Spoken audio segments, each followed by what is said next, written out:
Hello everyone, welcome to my YouTube channel. Finally आपके सामने जो इम्पोर्टेंट क्वेश्चन का सीरीज है वो स्टार्ट हो गया है। सारे सब्जेक्ट का हम एक एक करके सारा इम्पोर्टेंट क्वेश्चन आपके सामने लाते रहेंगे। ठीक है, तो आज के क्लास में जो डिस्कस करेंगे डिजाइन ऑफ स्टील स्ट्रक्चर का इम्पोर्टेंट क्वेश्चन, जो कि आने वाले कुछ दिनों में 6 सेमेस्टर फाइनल ईयर का डिप्लोमा का जो एग्ज़ाम होने वाला है उसमें डिजाइन ऑफ स्टील स्ट्रक्चर से जो इम्पोर्टेंट क्वेश्चन आपसे बन सकते हैं, तो इस क्वेश्चन को हमने यहाँ पर इंक्लूड करा है।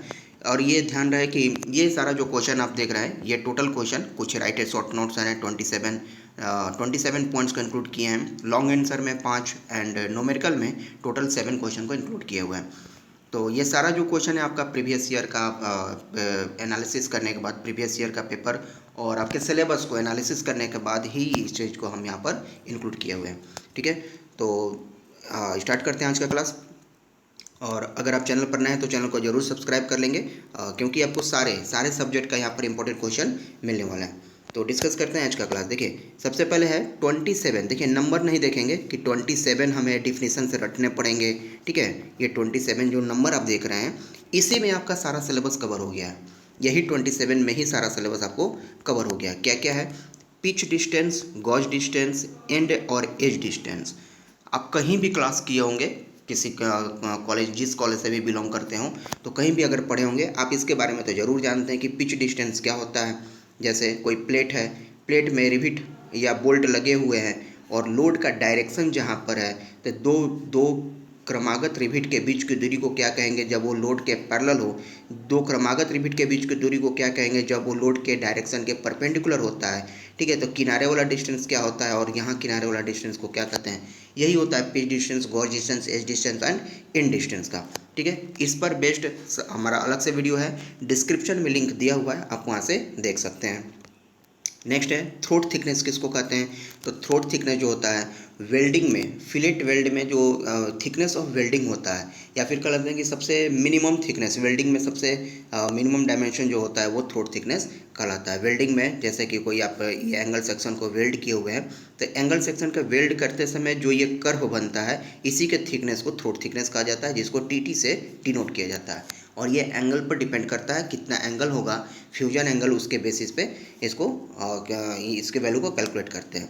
ठीक है, सेफ फैक्टर क्या होता है? तो सेफ फैक्टर रेशियो होता है। देखिए, ये सारा चीज़ हमने डिस्कस किया हुआ है। डिस्क्रिप्शन में लिंक है अलग अलग टॉपिक का, मैं वहाँ पर आपको डिस्क्रिप्शन में लिंक दे दूँगा, आप वहाँ से जा करके देख सकते हैं। अगर इस वीडियो में सारा चीज़ को हम डिटेल्स में समझाने लगे तो वीडियो काफ़ी लंबी हो सकती है। ठीक है, safe factor, load factor, grip length क्या होता है, लैप जॉइंट, बट जॉइंट क्या होता है, इसके बारे में जानते होंगे। देखिए, जैसे दो प्लेट को इस तरह से अगर जोड़ा जाता है तो ये कहलाता है लैप जॉइंट। इसके बीच की ये जो दूरी आएगी, इस दूरी को कहेंगे हम लोग ग्रिप लेंथ कहेंगे। ठीक है, और इस जॉइंट को कहते हैं लैप जॉइंट। बट जॉइंट कहेंगे जब दो सामने सामने रख के मेटल को, प्लेट को जोड़ा जाता है, तो इसको कहेंगे हम लोग बट जॉइंट कहेंगे। तो इसी तरह से इस चीज़ को आप डिफाइन कर सकते हैं। लेकिन ध्यान रहे, ये जो क्वेश्चन मैं यहाँ पर इंक्लूड किया हूँ, मैं बार बार कहता हूँ, जितना 27 क्वेश्चन हमने इंक्लूड किया हूँ, यहाँ से आपको राइटेड शॉर्ट नोट्स ऑन भी आ सकता है, यहाँ से आपको डिफाइन करने के लिए भी पूछा जा सकता है, यहाँ से मतलब कि आपको 4 नंबर का भी क्वेश्चन आ सकता है। जरूरी नहीं कि 2 नंबर के लिए आए, लेकिन एक काम करना है सभी को, जहाँ भी मौका मिले डायग्राम जरूर बना दे क्वेश्चन में, क्योंकि आपको डायग्राम ही हेल्प करता है मार्क्स को इंक्रीज करने में। ठीक है, तो जहाँ भी मौका मिले वहाँ पर आपको डायग्राम जरूर इसमें ड्रॉ करना है, क्योंकि उससे आपका जो मार्क्स होता है वो बढ़ जाता है। नेक्स्ट है गसेट प्लेट। गसेट प्लेट किसको कहते हैं? सिलेंडरनेस रेशियो क्या होता है? गसेट प्लेट मतलब एक एक्सटर्नल मेंबर होता है, एक एक्सटर्नल प्लेट होता है, जिससे जाकर के कोई एंगल सेक्शन या चैनल सेक्शन या फिर फ्लैट सेक्शन कुछ भी उसे कनेक्ट किया जाता है, गसेट प्लेट कहलाता है। इन सभी का डिफिनीसन अगर आप कोड जानते हैं IS 800 2007, ठीक है, 2007 की बात करें अगर, तो शुरुआत का पेज नंबर देख लीजिएगा, 3 से 4 5, 3 से उम्मीद है 7 पेज तक, आई थिंक हमको भी 6 से याद नहीं आ रहा है, 3 से 7 पेज, स्टार्टिंग वाला पेज में ही देखिएगा कि आपको छोटे छोटे डिफिनीशंस दिए हुए हैं। टोटल 119 डिफिनीशन वहाँ पर दे रखा है। ठीक है, तो ये जितना हम क्वेश्चन यहाँ डिस्कस कर रहे हैं ना, मैक्सिमम क्वेश्चन आपको वहाँ पर मिल सकते हैं। टोटल 119 डिफिनेशन वहाँ पर दिया हुआ है, लेकिन इसका मतलब ये नहीं है कि वही एग्जैक्ट डिफिनेशन लिखेंगे। वो उसका काम है क्या, उसमें जब आपको जानते हैं तो उसका यूज कर सकते हैं वॉल्यूम बढ़ाने के लिए। अगर बाय द वे किसी एक दो का अगर नहीं आ रहा है, तब एक दो का हेल्प वहाँ से ले सकते हैं। कोड होता है हेल्प के लिए, ना कि उसको छापने के लिए, क्योंकि टीचर्स को पता है, जो चेकिंग करेंगे आपका कॉपी, जो चेक करेंगे उनको ये पता होता है कि आपने आंसर कहाँ से लिख रखा है। तो ये चीज़ था आपको कोड में अगर देखने आता है, नहीं तो पेज नंबर 3 होगा, आई थिंक 3 या 4 से स्टार्टिंग है, और 7 या 8 तक वो पेज नंबर पर आपको सारे डिफिनेशंस वहाँ पे, छोटे छोटे डिफिनेशन सभी वहाँ पर दे रखे हैं। ठीक है। Slenderness ratio, it is the ratio of effective length to the least radius of gyration होता है सिलेंडर रेशियो। गसेट प्लेट होता है एक एक्सटर्नल प्लेट। स्टड्स क्या होता है, तो compression member in truss is known as struts कहेंगे। प्लास्टिक मूवमेंट और यील्ड मूवमेंट क्या होता है, पार्शियल सेफ्टी फैक्टर क्या होता है, आउटस्टैंडिंग लेंथ किसको कहते हैं, इन सब के बारे में डिस्कस किया गया है। आउटस्टैंडिंग लेंथ देखिए, जैसे कोई गसेट प्लेट से कोई एंगल मेंबर जुड़ा हुआ है, कोई एंगल मेंबर जुड़ा हुआ है, तो जुड़ा है इसको कनेक्टेड लेंथ कहते हैं, जो बाहर में जो जुड़ा नहीं है उसको कहते हैं आउटस्टैंडिंग लेंथ। ठीक है। तो जो मेंबर से जुड़ा हुआ रहता है उसको कहेंगे कनेक्टेड, और जो कनेक्टेड नहीं है, जो बाहर की तरफ में हैंगिंग पोजीशन में, उसको कहेंगे आउटस्टैंडिंग लेंथ। ठीक है। पर्लिन क्या होता है, राफ्टर क्या होता है, स्टिफनर्स क्या होते हैं। पर्लिन का मतलब, जैसे कोई आपके पास में रूफ ट्रस है, जैसे कोई ये रूफ ट्रस है, इसके पीछे दूसरा दूसरा आपका रूफ ट्रस कुछ है, और इन दोनों रूफ ट्रस को जिस हॉरिजॉन्टल मेंबर से जोड़ा जाता है, ठीक है, जिस हॉरिजॉन्टल मेंबर से जिसको जोड़ेंगे इसी को कहा जाता है, इस हॉरिजॉन्टल मेंबरवा को कहते हैं क्या, तो ये पर्लिन कहलाता है। यही हॉरिजॉन्टल मेंबर को, यानी कि जिससे ये हॉरिजॉन्टल जो बीम है इसी को कहेंगे। राफ्टर किसको कहेंगे, तो राफ्टर इस मेंबर को कहेंगे, जिसको मैं अभी डार्क कर रहा हूँ। देखिए ये दोनों राफ्टर है, जो कि पर्लिन को कैरी करता है, जो कि शीट को, जो इसके ऊपर लगने वाला जो शीट है उसको कैरी करेगा। ठीक है। ठीक है, तो ये हो गया आपका राफ्टर, टॉप कोड मेंबर और वो उसका रूफ ट्रस का, और ये हो गया हॉरिजॉन्टल मेंबर जो है, इसको कहते हैं पर्लिन कहते हैं। स्टीफनर्स क्या होते हैं, तो स्टीफनर्स आपको प्लेट गडर में, प्लेट गडर जैसा कि जो आई सेक्शन प्लेट गडर होता है, ठीक है, आई सेक्शन, जैसे कि रेलवे की पटरी, जैसे समझ सकते हैं ना, रेलवे की पटरी भी एक आई सेक्शन होता है। तो उसके जो रेलवे की पट्टी का बीच वाला पार्ट है, इसमें बकलिंग ना हो, इसके लिए इसमें एक सपोर्ट लगाते हैं, उसी सपोर्ट को हम लोग स्टीफनर्स कहा जाता है। ये हॉरिजॉन्टल होते हैं, वर्टिकल होंगे, एंड बियरिंग होंगे। ठीक है, तो ये टाइप्स होते हैं स्टीफनर्स के, आपको प्लेट गटर वाला सेक्शन में मिल सकता है। ठीक है। नेक्स्ट है लेसिंग किसको कहते हैं, बैटन किसको कहते हैं। लेसिंग और बैटन्स जो होते हैं ये आपको मिल जाएंगे प्लेट गटर वाले सेक्शन में। कि लेसिंग जो मेंबर होंगे, जैसे दो आपको अलग अलग मेंबर हैं, इस मेंबर को अगर जोड़ना है तो इस मेंबर को जोड़ने के लिए मेरे पास जो तीसरा मेंबर होगा, या तो उसको हॉरिजॉन्टल टर्म में रख के जोड़ सकते हैं, ठीक है, या तो इसको इंक्लाइन मेंबर में जोड़ सकते हैं, इंक्लाइन मेंबर के हेल्प से। तो जो इंक्लाइन मेंबर होते हैं इनको कहा जाता है लेसिंग, और जो हॉरिजॉन्टल मेंबर होते हैं इनको कहा जाता है बैटन। इन सब के बारे में हम डिस्कस ऑलरेडी कर चुके हैं, डिस्क्रिप्शन में लिंक है, आप वहाँ से इसको देख सकते हैं। नेक्स्ट है स्प्लाइसेज किसको कहते हैं, बट वेल्ड या फिलेट वेल्ड का क्या डिफिनेशन होगा। ब्लॉक शेयर मोस्ट इंपॉर्टेंट है, ब्लॉक शेयर, ब्लॉक शेयर के बारे में जरूर देख लें। कोड में इसका फॉर्मूला, इसका डिफिनेशन, एवरीथिंग मेंशन है, आप टेंशन मेंबर वाले सेक्शन में जाकर के इसको देख सकते हैं ब्लॉक शेयर का। ठीक है। नेक्स्ट है सेक्शन मॉडुलस, सेक्शन मॉडुलस किसको कहते हैं, जेड से डिफाइन करते हैं, it is the ratio of moment of inertia to the depth of neutral axis. इसका होता है फॉर्मूला, यहाँ से किसी भी सेक्शन का आपको ये मिलेगा, से फैक्टर वाले सेक्शन में मिल जाएगा, तो यहाँ से उसको आप यहाँ से जरूर देख लें। ठीक है। लग एंगल किसको कहते हैं, तो स्मॉल एंगल का यूज होता है जो मेंबर को करेक्ट करने के लिए लग एंगल कहते हैं। ठीक है। शियर लेग किसको कहते हैं, टेंशन के कारण जो इफेक्ट आता है उसमें मेंबर में, उसको शियर लेग के नाम से जानते हैं। रेडियस ऑफ गायरेशन किसको कहते हैं, किसी भी मटेरियल को इस तरह से इस पोजीशन पर रखा जाए कि वो एक स्ट्रिप की तरह दिखे, उसी को कहा जाता है रेडियस ऑफ गायरेशन। उसका एक्सिस से जो डिस्टेंस होता है उसी को रेडियस ऑफ गायरेशन के नाम से जानते हैं। इसको के एक्स एक्स या के वाई वाई से डिनोट करते हैं। Effective length of column, different condition है आपके code number, page number IS 800 का पेज नंबर 35, पेज नंबर 35 पर इफेक्टिव लेंथ ऑफ कॉलम के बारे में दिया हुआ है, और पेज नंबर आई थिंक 45 में डिफ्लेक्शन लिमिट के बारे में दिया हुआ है। तो ये हम कुछ कंफर्म नहीं है, देख लेंगे, इसको देख लेंगे कि पेज नंबर 35 पे होगा इफेक्टिव लेंथ ऑफ कॉलम के लिए। ठीक है। तो यहाँ से आप देख सकते हैं कि कॉलम का इफेक्टिव लेंथ कितना होता है, मतलब कि कॉलम है इसका इंड कंडीशन बताएगा कि one end free, other end free fix होगा, वो बोथ इंड हिंज हो गए।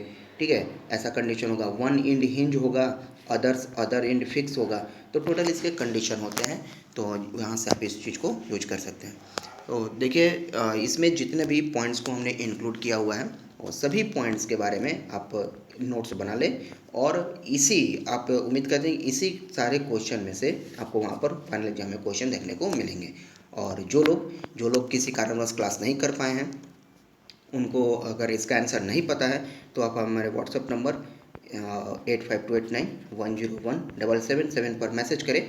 आपको इसका PDF, इसका आंसर आपको मिल जाएगा, बट यू हैव टू पे समथिंग फॉर इट। ठीक है, तो इस चीज़ के लिए आपको मैसेज करें व्हाट्सएप पे, आपको इसका एग्जैक्ट जो आंसर होना चाहिए वो आंसर हम आपको दे देंगे। लेकिन बेटर यही होगा कि पहले आप इसका आंसर तैयार कर लें, वो ज़्यादा आपको याद रहने वाला। नेक्स्ट है लॉन्ग आंसर टाइप में। लॉन्ग आंसर टाइप में देखते हैं आपको क्या क्या पूछे जा सकते हैं। तो ज़्यादा हमने इंक्लूड नहीं किया लॉन्ग आंसर में। 16 मार्क्स के जो क्वेश्चन पूछे जाते हैं उसमें 16 मार्क्स में ऐसा नहीं है कि ऊपर से नहीं आएंगे, हो सकता है कि इसी में से आपको 6-7 डिफिनीसन दे दे, 4 नंबर के कि आपको इसको डिफाइन करने हैं। तो उस तरह से ये क्वेश्चन आपसे किए जा सकते हैं। लॉन्ग आंसर टाइप में advantage and disadvantage of steel के बारे में पूछा गया है कि ये तो नॉर्मल क्वेश्चन कि स्टील का अब एग्ज़ाम देने जा रहे हैं और स्टील का क्या फ़ायदा है, क्या नुकसान है, उसके बारे में आपको पता होना चाहिए। Right about the failure of joint. देखिए फेलियर ऑफ ज्वाइंट का ये भी एक इम्पॉर्टेंट है। पिछले साल तो क्वेश्चन इससे नहीं आया था, लेकिन उम्मीद है कि इस बार इससे क्वेश्चन पूछेगा। कोई अगर ज्वाइंट है, इसको फेल होने का क्या रीज़न हो सकता है? तो 2 रीज़न होते हैं। पहला, या तो इसमें लगा हुआ रिविट या बोल्ट फेल हो जाए तब जॉइंट फेल हो सकता है, या फिर ये दोनों प्लेट में से प्लेट फेल हो जाए। तो रिविट को या जॉइंट का फेल होने के लिए आपको 2-3 रीजन्स होते हैं, प्लेट को फेल होने के लिए आपको 4 रीजन होते हैं। तो ये फेलियर ऑफ जॉइंट का एक अलग से मेरा सेपरेट वीडियो है, डिस्क्रिप्शन में लिंक दिए हुए हैं, आप वहाँ से देख लें। मोस्ट इंपॉर्टेंट क्वेश्चन है ये उम्मीद है कि पूछा जा सकता है आपसे। ठीक है, अगला है how many types of section are used in design of steel structure. Total 5 तरह के सेक्शन हैं। आई सेक्शन होते हैं, चैनल सेक्शन है, ठीक है, एंगल सेक्शन होते हैं, फ्लैट सेक्शन होते हैं, राउंड सेक्शन होते हैं। तो टोटल 5 तरह के सेक्शन यहाँ से आपको देखने को मिलते हैं। पांचों का क्या यूज होता है, जैसे आई सेक्शन का क्या यूज होगा, एंगल का क्या यूज होगा, शिप बिल्डिंग में जैसे एंगल का यूज करते हैं, आई सेक्शन के लिए कॉलम में यूज करते हैं, ठीक है, ISLB का यूज बीम के लिए, हैवी बीम के लिए यूज करते हैं। तो ये सब चीज़ें आपको आनी चाहिए। टाइप ऑफ सेक्शन से भी हमारा एक सेपरेट वीडियो है, डिस्क्रिप्शन में लिंक है, ज़रूर उसको देख लें, आपको ये चीज़ें क्लियर हो जाएंगी। ठीक है, जब ये सब चीज़ें जब एग्जाम में पूछी जाती है, ये सब क्वेश्चन आपसे अगर पूछा जाता है, बिना डायग्राम का नहीं बनाएं। डायग्राम जरूर वहाँ पर इंक्लूड करें, क्योंकि डायग्राम बनाने से ही आपको वहाँ पर मार्क्स मिलते हैं। और जब भी सेक्शन का डायग्राम बनाए तो ये सिंगल वाला नहीं बनाए, सिंगल वाला नहीं। जैसे आई सेक्शन बनाना है तो आई सेक्शन का डायग्राम कुछ इस तरह से बनाए, और वेब, फ्लेंज, इसका डेप्थ, इसका थिकनेस, ठीक है, इस तरह से आप इसको ड्रॉ कर सकते हैं। इसमें बता सकते हैं कि इसका फ्लेंज हो गया, फ्लेंज का थिकनेस हो गया, TF थिकनेस ऑफ वेब हो गया, TW हो जाएगा। ठीक है, तो इस तरह से चीज़ों को इंक्लूड कर सकते हैं और इसके बारे में लिख सकते हैं। मतलब जितना ज़्यादा लिखेंगे मार्क्स उतने ज़्यादा मिलने की संभावना रहती है। नेक्स्ट है वन है define roof truss, it's type, component, explain in detail. बहुत बहुत बहुत इंपॉर्टेंट है। रूफ ट्रस से या तो आपको ये क्वेश्चन पूछेगा या फिर आपसे एक न्यूमेरिकल पूछ सकता है। न्यूमेरिकल आगे इंक्लूड किए हुए हैं, आगे डिस्कस करते हैं न्यूमेरिकल के बारे में। रूफ ट्रस क्या होता है, क्यों यूज करते हैं, उसके कौन कौन से टाइप्स हैं। टाइप्स मोस्ट इंपॉर्टेंट है, आप कम से कम 6 टाइप्स डायग्राम के साथ रट करके जाएं। 6 टाइप्स ऑफ रूफ ट्रस मैं यहाँ जोर दे के बोल रहा हूँ, ये ज़्यादा इंपॉर्टेंट है। ठीक है, डिफाइन रूफ ट्रस क्या होता है, क्यों यूज करते हैं रूफ ट्रस का, इसके कौन कौन से कंपोनेंट हैं। कंपोनेंट में वही Perlin, rafter, top code member, ceilings आएंगे इसमें, ठीक है, और जो भी इसके सपोर्ट्स होते हैं, स्टर्ट्स इसमें आएंगे। इस सभी चीज़ों कंपोनेंट के बारे में आप इसको देख लें डायग्राम के साथ में। एक डायग्राम बना देना है, जैसे डायग्राम यहाँ पर बनाए रूफ ट्रस का, तो इसके बारे में बताना है कि इसका नाम है हमारा राफ्टर, इसके पीछे इस तरह से बना दे, इसको बता दे कि ये हमारा पास में पर्लिन्स होते हैं, ठीक है, पर्लिन्स होते हैं, ये टॉप कोड मेंबर, राफ्टर होता है, top code member, bottom code member होता है, सीलिंग्स होते हैं, उसके बाद में आपका जो सपोर्ट होता है, सपोर्ट का नाम होता है। तो ये सब की चीज़ में आप वहाँ पर डायग्राम के साथ में बना सकते हैं। ठीक है, और उसको डिटेल्स में एक्सप्लेन करना है। अगर 16 मार्क्स के क्वेश्चन पूछे जाते हैं तो आपको एक्सप्लेन करना होगा डिटेल्स में। नेक्स्ट है define plate gutter, also right about function of its component. Plate gutter friends बहुत इंपॉर्टेंट है, ये क्वेश्चन आपको डायरेक्टली एग्जाम में देखने को मिलेगा। उम्मीद है 100% गारंटी देते हैं ये क्वेश्चन आपको डायरेक्टली पूछा जा सकता है। प्लेट गडर के बारे में सब कुछ जान करके जाए, प्लेट गडर होता क्या है, इसके कंपोनेंट कौन कौन से हैं, सभी कंपोनेंट का क्या क्या फंक्शन होता है, उसका IS स्पेसिफिकेशंस क्या है। ठीक है, तो उस चीज़ के बारे में आप नोट्स प्रिपेयर कर लें। कम से कम प्लेट गटर अगर 16 मार्क्स का पूछता है तो कम से कम आपको इसको 5 पेज में लिखने होंगे, 4 से 5 पेज, 4 से 5 पेज मतलब 4 से 5 यानी शीट की बात करें, शीट नहीं पेजेस की बात करें, मतलब आपका 2 से 3 शीट जरूर हो जाएंगे, तभी आपको 16 मार्क्स मिलेंगे। अगर आप इसको 1 से 2 पेज में ख़त्म करते हैं 16 मार्क्स आपको नहीं मिलेंगे, 16 मार्क्स हम गारंटी देते हैं नहीं मिलेंगे आपको।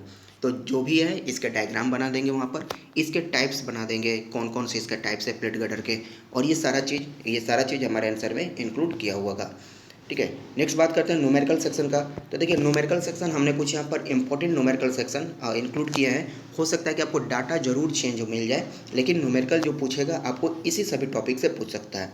जैसे पहला है इसमें strength of joint and efficiency, यहाँ से क्वेश्चन पूछा जा सकता है।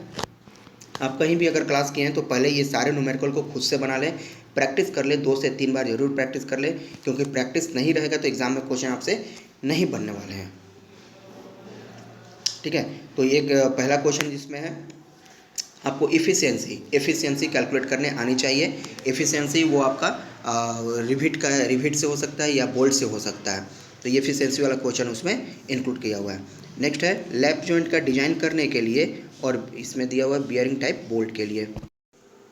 अगला है इसमें determine the rivet value.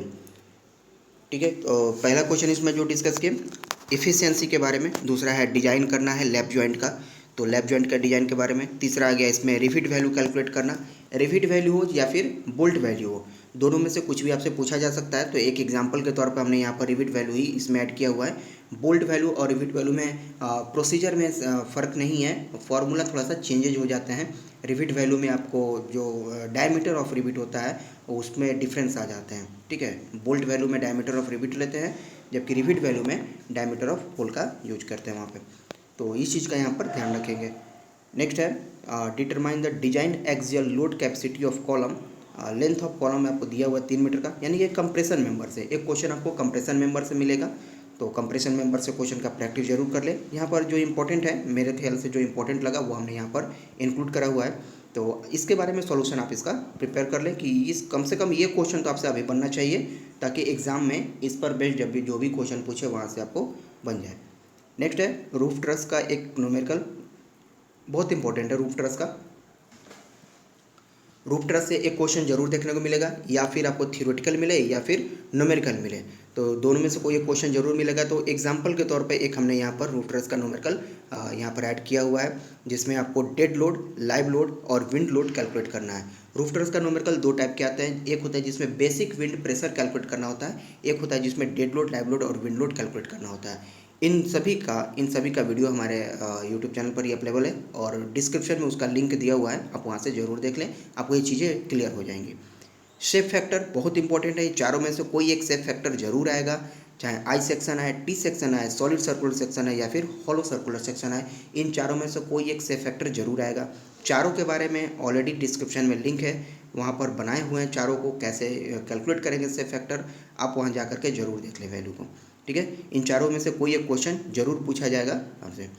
Next है वेल्ड पर सूटेबल फिलेट वेल्ड का डिजाइन, वेल्डिंग से एक न्यूमेरिकल जरूर रहने वाला है, तो उस चीज़ को लिए आप जितना भी आपके पास में प्रीवियस ईयर क्वेश्चन जो आप सॉल्व किए होंगे, हमारे ख्याल से प्रीवियस ईयर क्वेश्चन बहुत होता है, अगर उसी को आप सही से कंसेप्ट के थ्रू अगर बना लेते हैं तो वो चीज़ें आपके लिए बहुत हेल्पफुल होता है एग्ज़ाम के प्रिपरेशन के लिए। तो टोटल ये 7 टॉपिक पर हमने न्यूमेरिकल को यहाँ पर ऐड किया हुआ है, और उम्मीद है कि आपको यहीं से क्वेश्चन देखने को मिलेंगे न्यूमेरिकल सेक्शन से। और जो थ्योरी सेक्शन है आपको लॉन्ग आंसर टाइप में थ्योरी सेक्शन से हमने 5 टॉपिक को इंक्लूड करा है, और ये पाँचों बहुत ही इंपॉर्टेंट है, इसमें से आपसे कुछ भी पूछे जा सकते हैं। टोटल आपसे जो 8 क्वेश्चन पूछे जाते हैं उसमें से आपको 5 बनाने होते हैं, जिसमें एक पहला क्वेश्चन जो है कंपलसरी होता है। तो ये 4 क्वेश्चन जो बचे, वो 4 क्वेश्चन इसी सभी क्वेश्चन में से आपको देखने को मिलेंगे, उम्मीद तो ऐसा ही करते हैं। तो उम्मीद है कि आपको ये आज का सेशन समझ में आया होगा, और वीडियो अगर अच्छी लगे तो लाइक और शेयर जरूर करें, चैनल पर नए हैं तो चैनल को जरूर सब्सक्राइब कर लें। मिलते हैं अपने नेक्स्ट क्लास में कुछ नए टॉपिक के साथ में।